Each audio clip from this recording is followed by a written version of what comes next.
புனிதை மகதலா மரியாவே, திருத்தூதர்களுக்கெல்லாம் திருத்துதரே, உம்மை வாழ்த்தி வணங்குகிறேன். இறைவனின் எல்லையில்லா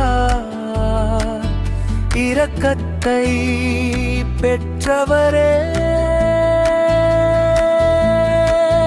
உம்மை அண்டி வந்தோர் அனைவரின் துயர் துடைப்பவரே, என்னுடைய எளிய வேண்டுதலை கனிவாய் எனக்கு பெற்று தாரும். இயேசு உம்மை அன்பு செய்தது போல் என்னையும் அவர் அன்பு செய்யவும், நீர் அவரை அன்பு செய்தது போல் நானும் அவரை அன்பு செய்யவும் எனக்கு வழிகாட்டு.